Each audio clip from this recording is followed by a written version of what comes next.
映画報読者の皆様、ミイラリコです。ディアナ・リュウキです。本日は素敵なお着物を着させていただいて、本当に楽しかったです。また、二人で笑顔でやっていきますので、どうぞ、これからも応援よろしくお願いいたします。Imagine being thrown into the air. No warning, no net, no second chance. You are 8, maybe 9 feet off the ground, spinning at a speed that makes your vision blur, and the only thing standing between you and the ice below is one person's hands. Not a harness, not a machine, a human being. Now imagine trusting that person completely, with your life, with your career, with everything you've ever worked for since you were a child. That is pair skating. And that is Rika Miura and Ryuichi Kihara.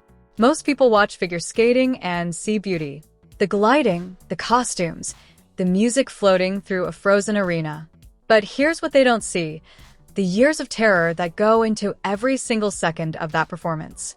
In pair skating, a man lifts a woman above his head with one arm, and she spins there, suspended in midair, trusting that when she comes down, his hands will catch her at exactly the right angle, at exactly the right moment. A half second too slow, and she hits the ice face first. A fraction of an inch off, and a career ends. Or worse, the throws are terrifying. She launches off his hands, soars through the air in a full rotation, and lands alone on a single blade edge roughly the width of a knife. These aren't stunts. There's no stunt double. There's no editing. It's real, it's raw, and it happens in front of thousands of screaming fans who have absolutely no idea how close to catastrophe every single performance really is. And yet Riku and Ryuichi make it look like breathing. That didn't happen overnight. Rika Miura grew up in Japan, pouring everything she had into solo skating. She was dedicated, talented, the kind of skater who stayed on the ice long after her coaches went home. But Japan doesn't have a deep tradition in pair skating. It's a discipline the country had largely left behind, a quiet gap in the sport's history that almost no one talked about anymore. Ryuichi Kihara had a different path. Disciplined, steady, more reserved than Riku, he was the kind of man who didn't speak unless he had something worth saying. And when he was first partnered with Riku, he wasn't saying much at all. Their early practices were awkward, doesn't even cover it. Two people who barely knew each other, suddenly expected to move as one body. To breathe at the same moment, to trust instincts that hadn't been built yet. There were falls. There were frustrations. There were practices that ended not with breakthroughs, but with silence, the heavy kind, where both people are quietly wondering if this was a mistake. But neither of them quit. And that stubbornness, that refusal to walk away, became the first brick in something neither of them could fully see yet. To become what they needed to become, they left Japan. They packed their lives into suitcases and moved to Canada, training under coaches who had built world champions before. And if you've never left your country to chase a dream, let me tell you what that actually feels like. It's 6 a.m. in a cold arena in a city where you don't know anyone. You're exhausted from yesterday's training. You're homesick in a way you don't have words for. The food is different. The language around you sometimes blurs together. And yet, you lace up your skates and you step back onto the ice because the dream doesn't take days off. Riku and Ryuichi had each other in those moments. And at first, that was complicated because you can't fake comfort with someone you're still learning to trust. You can't manufacture chemistry. It either grows or it doesn't. Slowly, it grew. There was a moment in practice, not captured on camera, but described by those who were there, where something shifted. Riku came down from a throw, and Ryuichi was there. Perfectly. Without thinking. And she looked at him, and he looked at her, and for the first time, they both felt it. This might actually work. Trust in pair skating isn't built in one moment. It's built in thousands of small, painful, ordinary ones. It's built when you fall on a throw landing and your partner skates over immediately, not to critique, not to instruct, but just to be there. It's built in the silence after a bad run, when you sit side by side against the boards and nobody says anything because sometimes nothing needs to be said. It's built when you're injured and your partner shows up to practice anyway, just to be present. Just to remind you that you're not alone in this. Riku and Ryuichi went through all of it. The frustration of near perfection, where a routine almost lands and then falls apart in the final moments. The exhaustion of running the same 30-second sequence 40 times because it still wasn't right. The pressure of competition season, when all the private struggle has to disappear behind a smile and a costume and 4 minutes of music. And through all of it, they became closer. Not in the way tabloids like to imagine. In a deeper way. In the way that only two people who have been through real difficulty together can understand. They became, in every meaningful sense, a team. But the ice doesn't care about your progress. Injuries are part of this sport in a way that few people outside of it fully understand.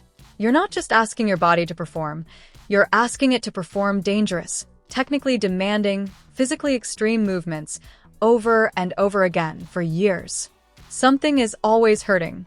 The question is just how much. Riku dealt with physical challenges that would have ended lesser careers. There were times she couldn't train the way she needed to. Times when her body simply refused to cooperate, and she had to sit and watch and wait, which is its own kind of pain. Maybe the worst kind, for someone who has defined her entire life by movement. And Ryuichi, the steady one, the quiet one, he trained through his own struggles too. Because pair skating doesn't give you the luxury of one partner falling apart. When one person hurts, the other has to hold the whole weight of the partnership. There were moments when their dream of the Olympics, of standing on that world stage, felt impossibly far away. And then they came back. There's something about a comeback that words almost can't capture. It's not just the physical return, it's the moment you stop being afraid of what broke you. When you step back onto the ice after weeks away, after doubt has had too much time to sit in your head, and you choose to move forward anyway. Rika stepped back onto the ice, and the first throw they attempted, she flew, she spun, and she landed. Clean. The arena was empty. No fans, no cameras, no judges. Just two people, a sheet of ice, and the proof that everything they had fought for was still there. And Ryuichi, who doesn't show emotion the way some people do, just nodded. Quietly. Like he'd never doubted it. That moment isn't in any highlight reel, but it might be the most important moment in their entire story. Here's something that doesn't get talked about enough. Riku Miura and Ryuichi Kihara weren't just competing for themselves. They were carrying something much heavier than their own dreams. Japan had not been a real contender in Olympic pair skating for decades.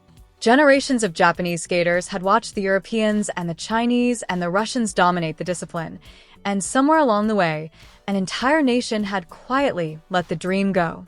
Riku and Ryuichi refused that narrative. Back home, a country was watching. Parents who had brought their children up late to watch the live broadcast. Grandparents sitting in living rooms, understanding nothing about triple twist lifts and throw triple axels, but understanding everything about what it means to give your life to something and refuse to give up. When Riku and Ryuichi took the ice at the 2022 Beijing Olympics, Japan's first Olympic pair skating entry in decades, the weight of that moment was extraordinary. They skated anyway. When the rest of the world finally saw them, really saw them, something happened that even their most devoted fans hadn't fully predicted. People who had never watched figure skating in their lives found themselves crying. There's a reason for that. It's not just the technical skill, though the skill is breathtaking. It's not just the music or the choreography. It's the thing underneath all of it, the visible, undeniable trust between two people who have been through something real together. You can feel it through a screen. You can feel it from the upper deck of a stadium. When Ryuichi catches Riku after a throw, it doesn't look like an athletic feat, it looks like a promise being kept. And audiences around the world, in living rooms, on phones, in bars and airports and crowded arenas felt that. They didn't need to know the names of the jumps. They just knew they were watching something true. Ask any pair skater what trust actually looks like, and they'll tell you it's not dramatic. It doesn't look the way movies make it look. It looks like showing up. Every single day, without being asked. It looks like the practiced comfort of two people who have spent so many hours together that their movements have become instinct. When Rika shifts her weight in midair, Ryuichi's hands are already moving to meet her, not because he's thinking about it, but because their bodies have learned each other the way a language becomes fluent. You stop translating. You just speak. Their trust was forged not in the triumph, but in the ordinary and the painful. In the 5 a.m. mornings when no one was watching. In the conversations after bad competitions when they had to look at each other and decide to keep going. In the moments when the ice was their only witness. That's not something you can teach. You can't rush it. You can't fake it. You can only build it slowly, painfully, beautifully over years. Here is what I want you to hold on to after this video ends.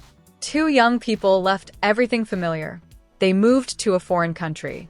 They fell literally and figuratively more times than anyone counted.